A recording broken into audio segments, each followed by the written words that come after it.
Goeiedag. Steeds 'n voorreg om onder leiding van die Heilige Gees besig te kan wees met die woord van die Here. Ons bid dat die Gees ons daarin sal lei. Ons kyk vandag vanuit die beginsels vanuit bepaalde skrifgedeeltes. Dat dinge wat ons van God ontvang, wat so kosbaar is, wat meer betekenis het as dit wat dit op sig waarde baie keer het. En dit is dinge wat ons van God ontvang, naamlik ons menswees. Dit wat jy is, die lewe wat God vir jou gee. Ons kyk baie keer na materiële dinge, maar die gawe van lewe en jou unieke menswees. En dan ook die mense rondom jou. Jou gesin, familie, medegelowiges, gaan vandag bietjie meer klem lê ook op kinders.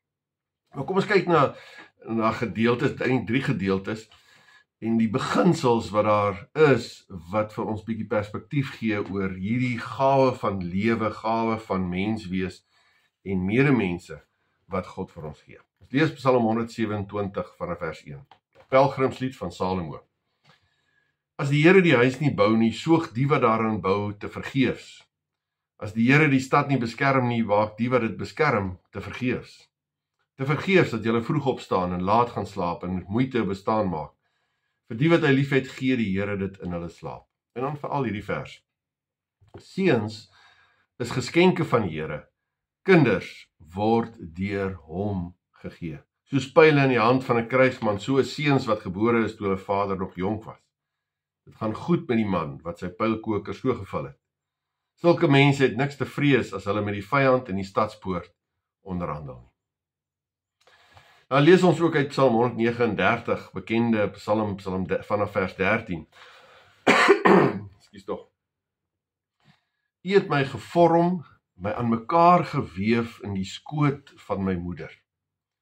Ek wil u loof, want u het my op 'n wonderbaarlike wyse geskep. Wat u gedoen het, vervul my met verwondering.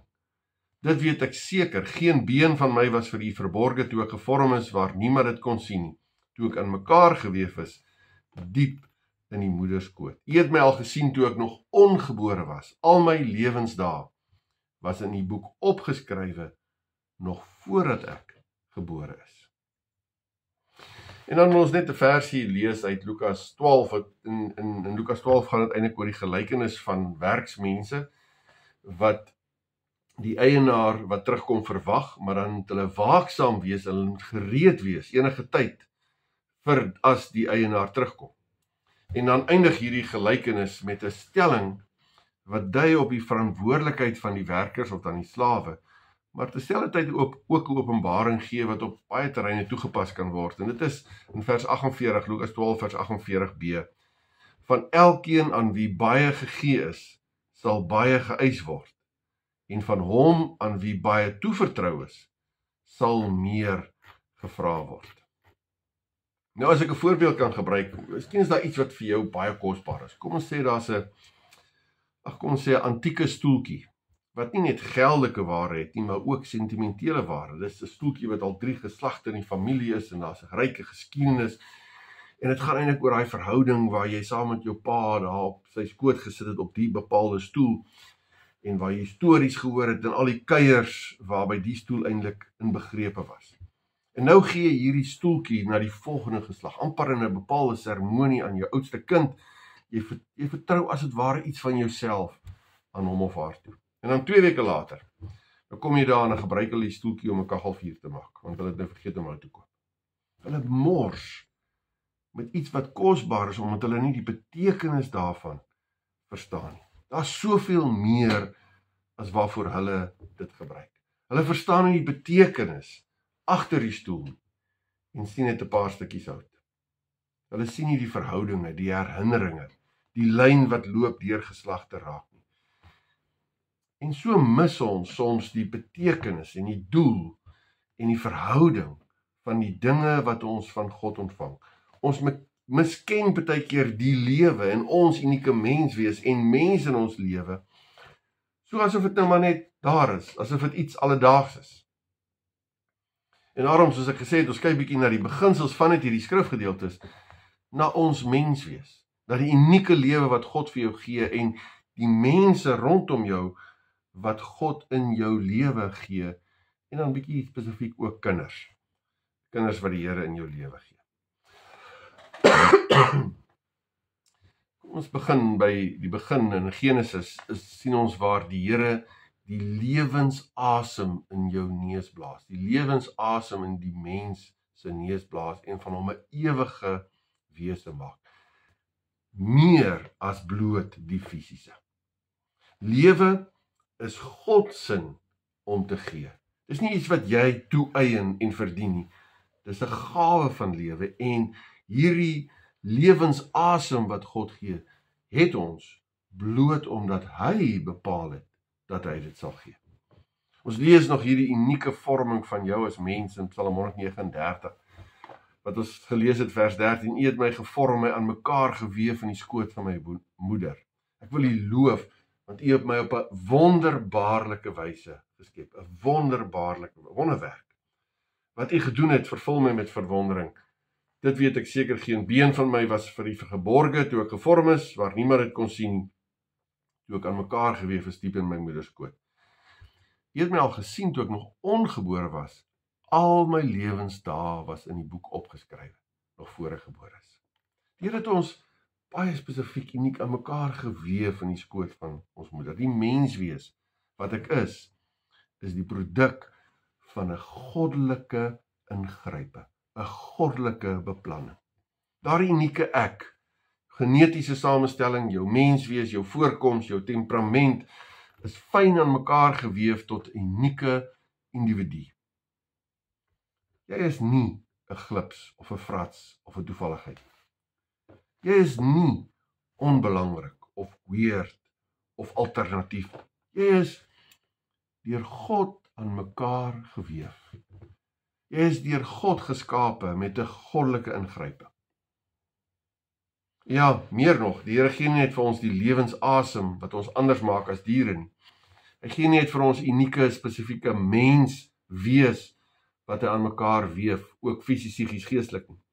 Maar hy skep ook vir my 'n bepaalde lewe, vir 'n bepaalde tyd hier op aarde. Ons het gelees daar vers 16, my lewensdae was in die boek opgeskryf nog voor ek gebore was.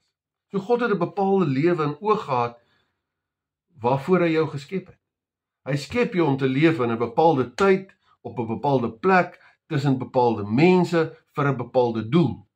Naamlik ook, ja, om hom te verheerlik en 'n verskil te maak in hierdie gebroke wêreld. Jy is nie maar toevallig nie. Ons lees in Efesiërs 2 vers 10, dat hy het goeie dade vir jou voorberei. Hy het jou gered in Christus en goeie dade vir jou voorberei, spesifieke dade, wat jy moet doen in jou lewe. Jy is nie uniek nie, jy het unieke lewe wat God vir jou gee. Uniek in jou voorkoms, menswees, in jou roeping, selfs in jou verhouding met die Here. Dit is God se bedoeling. Dis hoe hy dit wil hê. En ja, inderdaad, is dit nog verder vir ons as Christene, gee God vir ons 'n nuwe lewe in Christus. Christus sterf, sodat ek hierdie nuwe identiteit kan ontvang, deur geloofsomhelsing van Christus as verlosser en koning. Daai 2 Korintiërs 5 vers 17 wat sê, hy wat in Christus is 'n nuwe mens, die ou is verby, die nuwe het gekom. So Christus het gekom, hy betaal die skuld, sodat ons weer deel kan hê aan die oorspronklike verhouding wat God vir ons bedoel het voor die sondeval. Dat ons kan leef in alles wat ons nou al gesê het, van dat ons uniek is, 'n unieke lewe, en dat ons in dit kan leef. Hy sterf sodat ons binne ons herstelde verhouding met God waarlik in al hierdie dinge kan lewe. Met ander woorde, jy moet nie jouself meet teenoor ander mense nie. Jy moet nie bloot mense volg asof hulle jou maatstaf is. Jy moet nie probeer om die wêreld tevrede stel.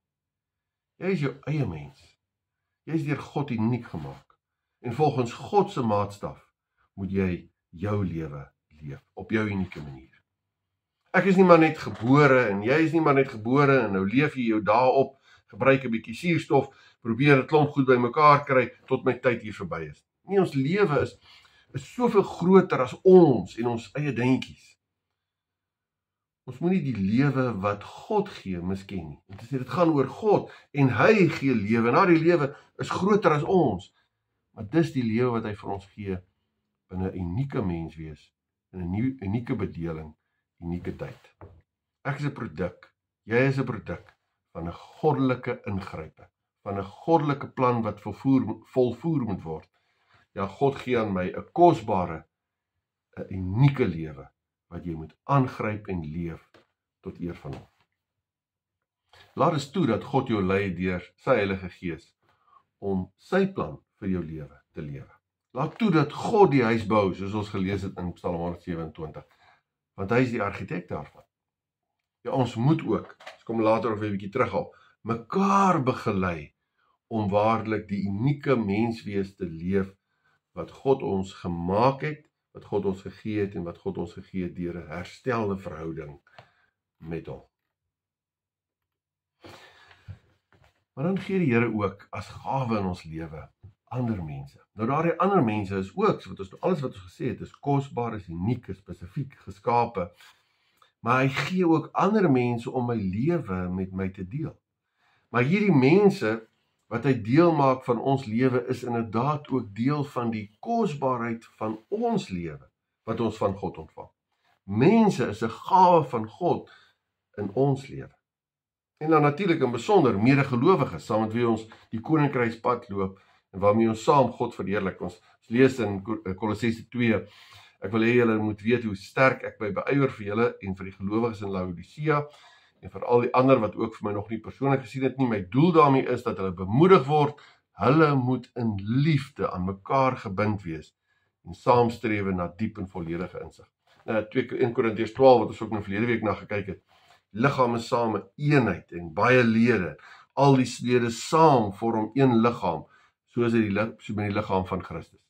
So deel van die besonderheid en die gawe van lewe, is dat God ons plaas tussen medereisigers.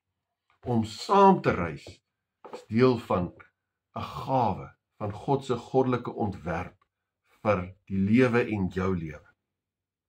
Is deel van die kosbaarheid van hierdie lewe, want ons mis baie keer soveel van die lewe, wanneer ons die gawe van ander mense in ons lewe nie ag nie, wanneer ons dit misken, wanneer ons daarvan wegdink, wanneer ons probeer om alleen te lewe. Ja, ons miskien partykeer so maklik die gawe van die mense wat die Here in ons pad plaas. Naby, ons gesin, in ons leefomgewing, binne ons geloofsgemeenskap. Partykeer ag ons hulle nie, ons leef in konflik met hulle, ons erken hulle nie as gawes wat God vir my gee en bedoel het om nou deel te wees van my lewe nie. Iets wat ons eintlik moet koester en omhels. En dan as deel van hierdie ander mense in jou lewe, gee God vir bepaalde mense, nie almal nie, die genade en die voorreg, die verantwoordelikheid en die roeping om kinders te hê. Kinders is nie 'n indringer in ons lewe en tyd en ons lewensdoelwitte en drome nie. Dit is nie maar bloot 'n projek wat ek suksesvol moet voltooi nie. Kinders is besondere mense wat God gee as 'n gawe in jou lewe, wat deel uitmaak van God se plan toe hy jou geskep het. Kinders is wesenlik deel van my doel en roeping wat God vir my gee. So het ons gelees, seuns is geskenke van die Here, kinders word deur hom, dis God, gegee. Ou vertaling praat van seuns is 'n erfdeel van die Here. Die vrug van die moederskoot is 'n beloning. Iets positiefs wat God in jou lewe gee. Iets waarmee die Here jou seën. En nou sal sommige sê, "Wow, dis gawe." Veral as dit jy vir die soveelste keer die nag wakker is met 'n skreeuende, onrustige mensie in jou arms wat huil oor dinge wat jy nie verstaan nie. Of as jy dalk 'n tiener het in die huis en dan dink jy aan 'n gawe en so half of dit partykeer nie heeltemal in dieselfde lyn is, meer 'n uitdaging. En tog is dit God se gawe vir jou. Kinders is 'n gawe wat God vir jou gee. Hulle kom van God af en vir elke ouer weef God 'n kind aan mekaar, spesifiek vir jou. Kinders is 'n gawe aan ons. 'n Gawe wat God vir ons gee, alhoewel nie aan ons behoort nie, hulle behoort aan die Here, maar hulle word binne hierdie unieke verhouding aan ons geleen. Kinders is nie 'n glips of 'n gebeurtenis. Dis volgens Psalm 127, Psalm 139 se beginsels 'n gawe in jou lewe. Maar dan, wat maak ons met hierdie gawes van lewe, van roeping, van mense, van kinders in ons lewe. Wat maak ons met hierdie gawes wat die Here vir ons gee? Nou, in Lukas 12 vers 48 kry ons hier 'n bepaalde perspektief van aan elkeen wat baie gegee is, sal baie geëis word, en van hom aan wie baie vertrou is, sal meer gevra word. Nou in die konteks van daai gedeelte gaan dit daaroor dat dinge aan jou toe vertrou word, maar dat dit steeds die eienaarsin is. So belangrik. Die lewe, die wonder van lewe, van jou unieke lewe, die geleenthede om te leef, die mense in jou lewe, die kinders in jou lewe, ontvang jy as in 'n gawe, maar dit is nie joune nie. Dit bly nog steeds God se. Jy gaan verantwoording doen oor hoe jy hierdie gawes in jou lewe hanteer, want dit is God se. Vers 48 sê juis, hoe meer ek ontvang, hoe meer gaan van my gevra word. Met ander woorde, die Here vertrou meer dinge aan my toe, en dit is fantasties, is 'n great ding wat die Here vir my gee. Maar dit gaan saam met 'n verantwoordelikheid. 'n Groot lewe, baie dinge in my lewe, baie mense in my lewe, bring 'n groot verantwoordelikheid. Ek sluit af met net enkele kort praktiese gedagtes. En die eerste is, omhels die lewe wat God vir jou gee. Omhels jou toegedeelde deel. Ons raak baie keer so heilerig oor dit wat ons nie het nie. Ons wil eerder iets anders te gehad het. Ek wil my lewe op 'n ander manier gehad het. Ongelukkig oor die lewe wat ek gekry het, en my vermoëns en my voorkoms, is ek ongelukkig. Ek raak temerig oor iemand anders, na ons mening, in sekere aspekte beter af is, en beter as ons is. So raak moedeloos oor die uitdaging van ons lewe, terwyl ander dit skynbaar so maklik is. Punt is, dis 'n gawe van God, en God maak nie foute nie. Hy sal nie vir ons meer gee as wat ons kan hanteer nie. God het te midde van 'n gebroke wêreld vir ons elkeen 'n unieke en spesifieke lewe gegee, die gawe van lewe, jou uniek gemaak, unieke mense in jou lewe, om jou roeping te vervul tot eer van sy naam. Omhels die lewe wat jy het. Psalm 16, dan lees ons van die psalmdigter. Hy sê, Here, U is my lewe. U sorg vir my. Wat ek ontvang, kom alles van U af. 'n Pragtige deel is vir my afgemeet. Ja, wat ek ontvang het, is vir my mooi, want dit kom uit U hand. Ek ontvang alles van U af. Wat hierby aansluit is Lukas 12, wat ek net gelees het. Hoe meer ek ontvang, hoe meer sal daar van my geëis word. Ek ontvang. Omhels dit wat ek ontvang, en dan kan ek daarin leef. Moenie weghardloop as God vir my meer gee en meer verantwoordelikheid gee. Moenie terugdeins vir die uitdaging wat God oor my pad bring. Moenie vergelyk met mense wat dalk nie so groot verantwoordelikheid het of hoef te hê. Jy is bedoel om dalk 'n groot verskil te maak. Dis God se bedoeling. Gryp dit aan. Omhels dit. Jy is bedoel om 'n groot verantwoordelikheid te dra. Omhels dit, want is God wat dit gee en vir jou die krag daarvoor sal gee. Die Here moet ons besig vind om te doen wat hy ons gegee het om te doen. Die Here moet ons besig vind om die lewe te leef wat hy vir ons gegee het om te leef. As hy vandag dalk sal terugkom. Want dis die konteks van Lukas 12. Hy kan, die eienaar, ons weet nie wanneer hy terugkom. Maar ons moet so lewe dat as hy sou terugkom vandag, dan vind hy my besig met die lewe wat hy vir my gee, met die gawes, met die volheid, met die mense wat hy vir my gegee het. Ja, gaan die Here ons so besig vind, of gaan hy ons op die kantlyn van ons lewe vind? Gaan ons probeer weghardloop van die lewe en die verantwoordelikheid en die mense wat God vir jou gee? Om dalk die mense te misken, en ek beklei en ek verwerp hulle, wat die Here eintlik vir my gegee het. Hoe gaan die Here jou besig vind vandag? So omhels dit wat die lewe wat God vir jou gee, maar ook erken en leef jou uniekheid. As ons ons eie uniekheid misken, so wat ons nog sien het in Psalm 139, as ons daai uniekheid misken, dan gaan jy heeltyd vergelyk met ander. Jy gaan heeltyd onvergenoegd wees, jy gaan heeltyd kompeteer, jy gaan heeltyd jou waarde vind in mense, en jou identiteit vind in mense. Ja, so dikwels leef mense nie hulle volle potensiaal nie, want hulle leef nie, hulle omhels nie hulle eie uniekheid nie. Hulle leef 'n sogenaamde normale lewe, of wat ander van hulle verwag, wat nie golwe het nie, wat veilig is. Hulle is bang om iets anders te doen. Maar die Here wil ons met ons uniekheid omhels, sodat ons 'n unieke lewe kan leef. Wanneer ons nie ons uniekheid erken en omhels nie, dan gaan ons self nie uit ons lewe mis nie.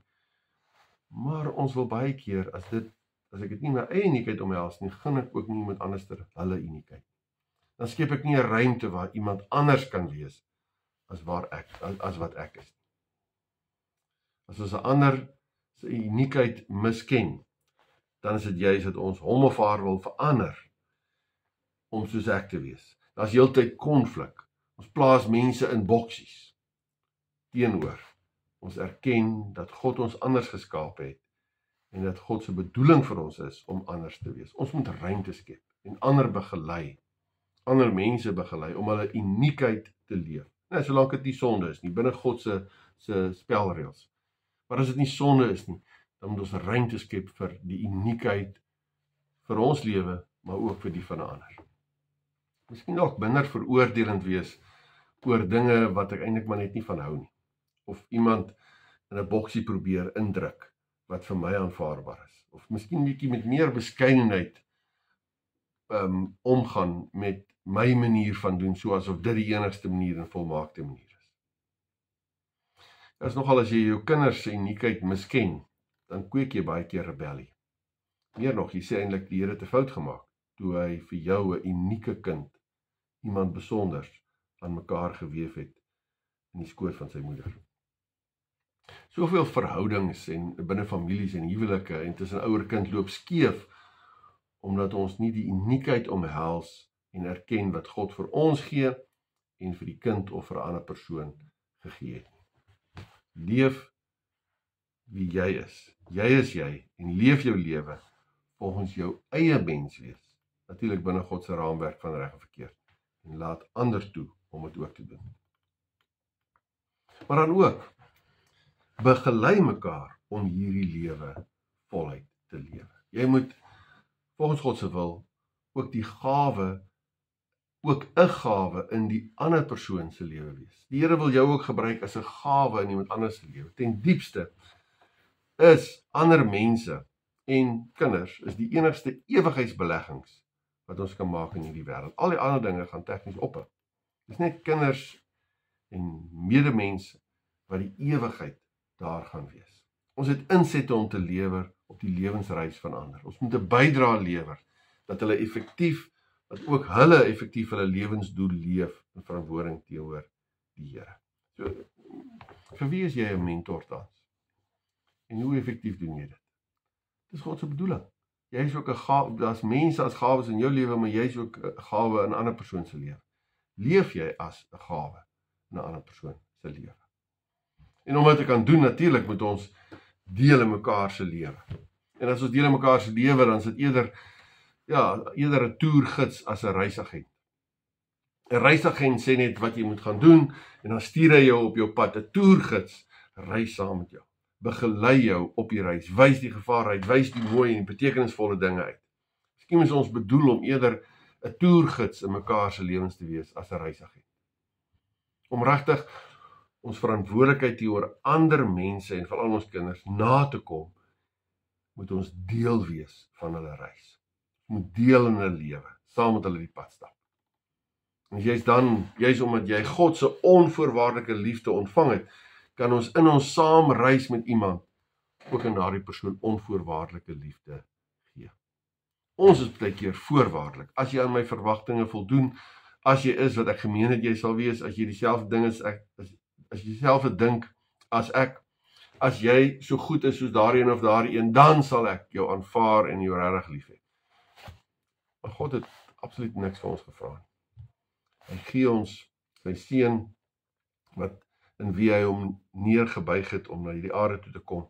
Hy het ons eerste lief gehad, onvoorwaardelik. En ons binne hierdie verhouding gebring en toe vir ons gesê, leef daaruit. Hy gee eers die gawe van lewe, uniekheid, van medemense en van 'n nuwe lewe in Christus. En dan leef hy daaruit. En dit is wat ons moet oordra en indra in medemense se lewens. Natuurlik volgens God se bouplan en lewensplan. Ja, in die aangryp van die lewe, in die leef van die uniekheid, die begeleiding van ander, moet ons bou waar God bou. Moet ons besig wees waar God besig is. Moet ons bou volgens God se bouregulasies. Psalm 127 sê juist, as die Here nie huis bou nie, dan bou ons te vergeefs. Ons kan nie vra dat die Here ons bouwerk sal seën ook in mekaar se lewens, as ons ander plekke bou en ander maniere bou, as wat God se plan vir ons en vir ander mense se lewens is. Hier lê ook die troos, dat wanneer ons bou waar God bou, dan is ons net medewerkers in sy hande. Dit is nie alles afhanklik van ons nie. God bou, en ons is net deel van sy plan. Ons sluit af. Wat is nou die opskrif van jou lewe? In Lukas 12 praat van gelukkig is die een wie se eienaar hulle wakker en gereed aantref. Die woord is eintlik, daar staan is geseënd. Wanneer jy is geseënd wanneer jy verantwoordelik besig is met die gawes van lewe, met die unieke lewe wat God vir jou gee, vir die mense wat God as gawes in jou lewe het. Wanneer jy verantwoordelik met hulle omgaan, wanneer jy in verantwoording teenoor God met hulle omgaan. En mag die opskrif van ons lewens geseënd wees.